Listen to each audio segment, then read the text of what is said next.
محترم حاضرین جماعت، اللہ رب العالمین کا فضل و کرم اور اس کا احسان ہے کہ وہ ہمیں اپنی عبادت کی توفیق بخش رہا ہے۔ دعا کیجئے کہ اللہ تبارک و تعالی ہماری نمازوں کو، ہمارے روزوں کو، ہمارے قیام کو، ہماری دعاؤں اور اذکار کو قبول فرمائے، آمین۔ آپ کے سامنے جو قرآن کریم کی آیت پڑھی گئی ہے، اس میں نوح علیہ السلام نے اپنی قوم سے مخاطب ہو کر کہا فَقُلْتُ اسْتَغْفِرُوا رَبَّكُمْ إِنَّهُ كَانَ غَفَّارًا، کہ میں نے پھر اپنی قوم سے کہا استغفروا ربکم، کہ تم اپنے رب سے معافی مانگو، اپنے رب سے مغفرت چاہو، استغفار کرو۔ انہ کان غفارا، بے شک وہ بہت زیادہ معاف کرنے والا، بہت زیادہ بخشنے والا، بہت زیادہ مغفرت کرنے والا ہے۔ حاضرین جماعت، اس سے پہلے آپ کے سامنے جیسے تسبیح و تحمید، تہلیل، تکبیر اور لا حول ولا قوة الا باللہ کے بارے میں باتیں رکھی گئی، دعاؤں کے آداب میں سے ایک یہ بھی ادب ہے کہ سب سے پہلے اللہ رب العالمین کی تعریف بیان کی جائے، حمد و ثنا بیان کی جائے۔ ایسا نہ ہو کہ آدمی ہاتھ اٹھاتے ہی پہلے اپنی ضرورتیں پیش کر دے۔ ایک ادب یہ ہے کہ پہلے آپ اللہ کی حمد و ثنا بیان کریں گے، پھر اللہ کے رسول صلی اللہ علیہ وسلم پر درود بھیجیں گے، اور پھر اہل علم کہتے ہیں، جیسے شیخ عبدالرزاق البدر کہتے ہیں کہ آدمی پہلے اپنے گناہوں کی معافی چاہ لے، استغفار کرے۔ تو اسی طرح ہمارے اس سلسلہ وار دروس کی ایک ترتیب یہ بھی بن جاتی ہے کہ پہلے ہم نے تسبیح و تحمید، تکبیر اور تہلیل بیان کیا، اب استغفار پر آتے ہیں۔ تو استغفار کی اہمیت اس قدر زیادہ ہے، آپ ایسے سمجھ سکتے ہیں کہ اللہ کے رسول صلی اللہ علیہ وسلم نے فرمایا کہ واللہ، اللہ کی قسم، انی لاستغفر اللہ واتوب الیہ اکثر من 70 مرہ، کہ میں اللہ تبارک و تعالیٰ کے حضور استغفار کرتا ہوں اور توبہ کرتا ہوں دن میں کم از کم، اللہ کے رسول نے فرمایا 70 مرتبہ سے زیادہ، اور ایک روایت میں 100 مرہ بھی کہا کہ اللہ کی قسم اے لوگو تم لوگ استغفار کرو، کیونکہ میں دن میں 100 مرتبہ اللہ تبارک و تعالیٰ سے استغفار کرتا ہوں یعنی مغفرت طلب کرتا ہوں۔ اللہ کے رسول صلی اللہ علیہ وسلم کا جب آخری وقت تھا، اللہ تبارک و تعالیٰ نے جو سب سے آخری سورت نازل فرمائی، اس میں فرمایا فَسَبِّحْ بِحَمْدِ رَبِّكَ وَاسْتَغْفِرْ اِذَا جَاءَ نَصْرُ اللَّهِ وَالْفَتْحُ، جب اللہ کی مدد آ گئی اور فتح ہو گیا، اور آپ دیکھ لیے کہ يَدْخُلُونَ فِي دِينِ اللَّهِ أَفْوَاجًا، لوگ فوج در فوج اسلام میں داخل ہو رہے ہیں، اسلام کشادہ ہو رہا ہے۔ اس کے بعد آپ سے کہا گیا فَسَبِّحْ بِحَمْدِ رَبِّكَ وَاسْتَغْفِرْ، آپ اپنے رب کی تسبیح بیان کیجئے، حمد و ثنا بیان کیجئے، وَاسْتَغْفِرْهُ، اور اللہ تبارک و تعالیٰ سے استغفار کیجئے، مغفرت طلب کیجئے۔ یعنی اللہ کے رسول صلی اللہ علیہ وسلم کا جو بالکل عمر کے آخری وقت ہے، ان آخری اوقات کو، آخری عمر کے آخری حصے کو اللہ تبارک و تعالیٰ استغفار لازم کرنے کی ہدایت دے رہا ہے۔ سمجھیے اس سے آپ کے استغفار کس قدر فضیلت والی اور اہمیت والی عبادت ہے۔ اور اللہ کے رسول صلی اللہ علیہ وسلم نے فرمایا، ابن عباس رضی اللہ عنہما کی روایت ہے کہ من لزم الاستغفار، جس نے استغفار کو لازم پکڑ لیا، اس کا اہتمام کیا، تو کہا جعل اللہ له من کل ہم فرجا، تو پھر اللہ تبارک و تعالی ہر قسم کی پریشانی اور مصیبت سے اس کو نکالے گا، راستہ نکالے گا اس کے لیے۔ ومن کل ضیق مخرجا، ہر تنگنائی سے، ہر تنگ راستے سے، ہر تنگ حالی سے اللہ تبارک و تعالی اس کے لیے راستہ نکال دے گا۔ وَرَزَقَهُ مِنْ حَيْثُ لَا يَحْتَسِبُ، اور اسے ایسی جگہ سے رزق دے گا جہاں سے اس کا گمان بھی نہ ہوگا، اس نے سوچا بھی نہ ہوگا۔ کتنی بڑی بات ہے۔ حسن بصری رحمۃ اللہ علیہ جلیل القدر تابعی ہیں، ان کے پاس ایک آدمی آیا اور اس نے جو ہے نا قحط سالی کی شکایت کی، کہا کہ اب کھیتی نہیں ہے، بارشیں نہیں ہو رہی ہیں، فلاں فلاں۔ تو انہوں نے کہا جاؤ استغفار کرو۔ پھر دوبارہ ایک آدمی آیا، اس نے اپنی جو ہے سمجھے کہ تجارت کی یا باغات کی جو ہے سوکھے کی شکایت کی، تو اس سے بھی کہا جاؤ اور استغفار کرو۔ پھر ایک آدمی آیا اور اس نے جو ہے اپنی اولاد نہ ہونے کی شکایت کی، تو اس سے بھی کہا جاؤ استغفار کرو۔ مختلف اوقات میں، مختلف وقتوں میں لوگ آئے اور شکایت کیے، اور انہوں نے سب سے کہا استغفار کرو۔ تو ان کے تلامذہ نے، ان کے شاگردوں نے پوچھا کہ لوگ آ رہے ہیں، مختلف اپنی بیماریاں، اپنی شکایتیں بیان کر رہے ہیں، اور آپ سب کو ایک ہی نسخہ دے رہے ہیں، سب سے کہہ رہے ہیں استغفار کرو۔ حسن بصری رحمہ اللہ نے فرمایا میں نے یہ بات کوئی اپنی جانب سے نہیں کہی، یہ تو اللہ تبارک و تعالیٰ کہتا ہے استغفروا ربکم انہ کان غفارا، اپنے رب سے استغفار کرو، مغفرت چاہو، انہ کان غفارا، بے شک وہ بہت زیادہ معاف کرنے والا ہے۔ اور جب تم استغفار کرو گے تو کیا ہوگا؟ یرسل السماء علیکم مدرارا، اللہ تبارک و تعالیٰ آسمان سے موسلا دھار بارشیں نازل کرے گا۔ وَيُمْدِدْكُمْ بِأَمْوَالٍ وَبَنِينَ، مال نہیں ہے، اللہ مال سے تمہاری مدد کرے گا، بچے نہیں، اولاد نہیں ہے، اولاد تمہیں دے گا۔ وَيَجْعَلْ لَكُمْ جَنَّاتٍ، تمہارے لیے باغات بنائے گا، وَأَنْهَارًا، اور نہریں بنائے گا۔ یعنی کسی بھی قسم کی کمی ہے تو اللہ تبارک و تعالیٰ آسمان سے اگر بارشیں نازل نہیں ہو رہی تو بارشیں ہوں گی، زمین جو ہے اگر کھیتی نہیں اگا رہی ہے تو اللہ تبارک و تعالیٰ کہہ رہا ہے کہ لہلہاتی فصلیں اور باغات تمہارے لیے پھر جو ہے بننے لگیں گے، نہریں تمہارے لیے جاری ہونے لگیں گی۔ اور اگر زندگی میں اولاد نہ ہونے کی شکایت ہے تو اللہ تبارک و تعالیٰ اولاد بھی دے گا۔ کہنا یہ ہے کہ استغفار نہ صرف یہ کہ اپنے گناہوں کی معافی ہے، بلکہ ہر قسم کے مسائل کا حل ہے، ہر قسم کی مصیبت کا حل ہے، ہر قسم کی تکلیف کا حل ہے، ہر قسم کی جو ہے مرض کا، ہر قسم کی بیماری کی دوا اور شفا ہے۔ تو مجھے اور آپ کو چاہیے کہ میں اور آپ زیادہ سے زیادہ استغفار کریں۔ اللہ کے رسول صلی اللہ علیہ وسلم نے فرمایا، دیکھیے ایسا نہیں کہ آدمی کوئی گناہ کرے، کوئی غلطی کرے تو ہی استغفار کرے، بلکہ استغفار کو لازم پکڑے۔ اسی لیے اللہ کے رسول نے فرمایا طوبی لمن وجد فی صحیفته استغفارا کثیرا، کہا خوشخبری ہے اس آدمی کے لیے کہ جب وہ نامہ اعمال اس کے سامنے پیش کیا جائے گا تو اپنے نامہ اعمال میں وہ بہت زیادہ استغفار دیکھے گا کل قیامت کے دن۔ خوشخبری ہے اس کے لیے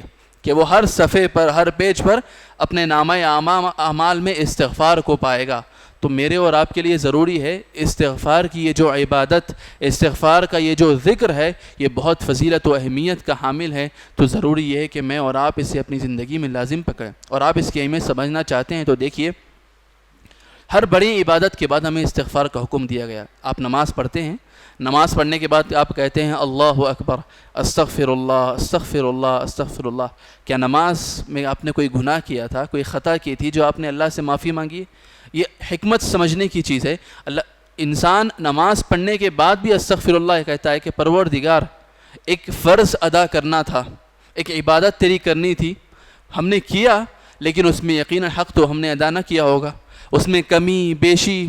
اس میں جو ہے کوتاہیاں ہوئی ہوں گی۔ پروردگارہ ان کمیوں بیشیوں کو، ان کوتاہیوں کو اپنے فضل و کرم سے تو معاف فرما، ہم تیرے حضور مغفرت چاہتے ہیں، ہم تجھ سے استغفار کرتے ہیں۔ بالکل اسی طرح حج کے موقع پہ بھی آپ دیکھتے ہیں کہ عرفہ کے موقع پر قرآن نے کہا ثم افیضوا من حیث افاض الناس واستغفر اللہ۔ اب عرفہ سے اٹھ کر جب مزدلفہ کی طرف جاتے ہیں تو کہا واستغفر اللہ، آپ اللہ سے استغفار کیجئے۔ تو اتنی بڑی چیز ہے، یہاں تک کہا گیا کہ جب آپ بیت الخلاء سے نکلتے ہیں تو آپ کہتے ہیں غفرانک، تو اس میں بھی حکمت یہ بتائی گئی کہ آدمی جس طرح اپنی بدنی غلاظت سے جو ہے پاک و صاف ہو کر نکلتا ہے تو پھر آپ یہ بھی کہتے ہیں پروردگارہ اسی طرح میری روحانی بیماریوں کو اور روحانی گندگیوں کو، آلودگیوں سے بھی مجھے پاک و صاف کر دے اور مجھے جو ہے استغفار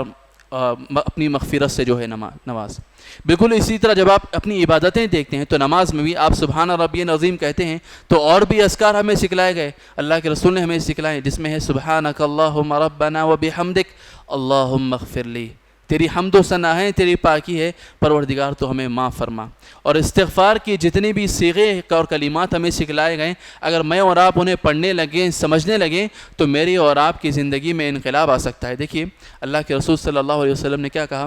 ایک سبحانک اللہم ربنا وبحمدک اللہم اغفر لی، پھر کہا اللہم اغفر لی ما قدمت وما اخرت، پروردگار مجھے معاف فرما، ما قدمت جو پہلے گناہ کیے اسے بھی معاف فرما، وما اخرت جو بعد میں کیے اسے بھی معاف فرما، وما اسررت وما اعلنت جو چھپ چھپا کر خفیہ طور پر جو گناہ کیے اللہ انہیں معاف فرما، وما اعلنت علی الاعلان محفلوں میں سرے بازار جو گناہ کیے انہیں بھی معاف فرما، وما قدمت وما اخرت وما اسررت وما اعلنت وما انت اعلم به منی انت المقدم وانت المؤخر۔ یعنی ایسے گناہ میں خود کر کے بھول گیا ہوں، گناہ کرنے والا گناہ کر کے بھول چکا ہے پروردگار، لیکن تو زیادہ جانتا ہے، تو بہتر طور پر جانتا ہے جو تو نے یاد رکھے ہیں، وما انت اعلم به منی جس سے تو واقف ہے، پروردگار ان گناہوں کو بھی معاف کر دے جو میں کر کے بھول چکا ہوں اور جس کا حساب تو نے رکھا ہوا ہے۔ پھر کہا اللہم اغفر لی سجدے کی دعاؤں میں سے ایک دعا، اللہم اغفر لی ذنبی کلہ، پروردگار میرے سارے کے سارے گناہ معاف فرما دے، دقہ وجلہ، پروردگار اس کی جو باریکیاں ہیں، باریک سے باریک گناہ، وجلہ اور بڑے بڑے گناہ جو بھی ہیں اس کا اکثر حصہ وہ سارے کے سارے معاف فرما دے، دقہ وجلہ واولہ وآخرہ، جو پہلا گناہ تھا وہ بھی معاف فرما، جو آخری گناہ تھا وہ بھی معاف فرما،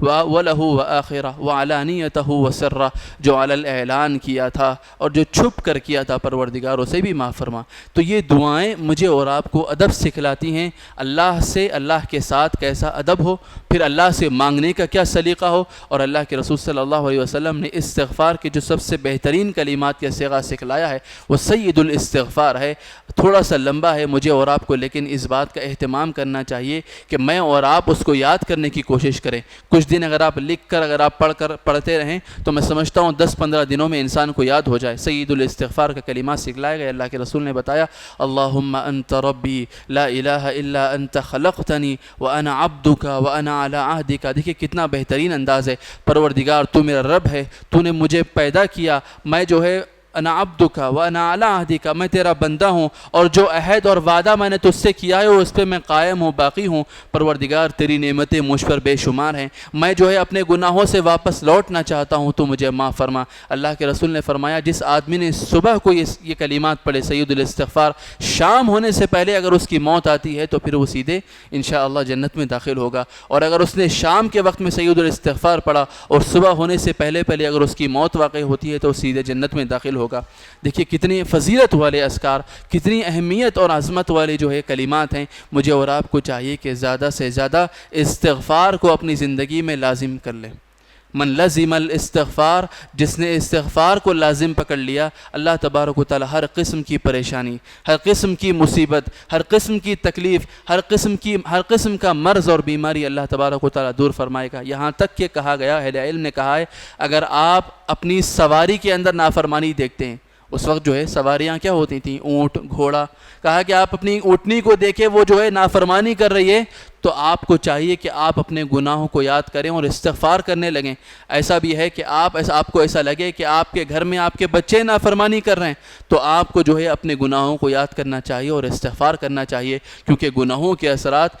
کہاں سے ہو کر ہمیں آتے ہیں ہمیں پتہ نہیں ہوتا۔ لہٰذا مجھے اور آپ کو چاہیے کہ سب سے پہلی بات استغفار کی عبادت کو ہم سمجھیں، اس کی اہمیت اور فضیلت کو محسوس کریں، اور استغفار کو اپنے اوپر لازم پکڑ لیں۔ استغفر اللہ، استغفر اللہ، استغفر اللہ، اللہم اغفر لی، اللہم اغفر لی، اللہم اغفر لی، رب اغفر لی، اللہم اغفر لی ورحمنی واہدنی، یا پھر اللہم اغفر لی ذنبی کلہ دقہ وجلہ۔ ایسے اور جتنے بھی ہمارے پاس جو ہے اذکار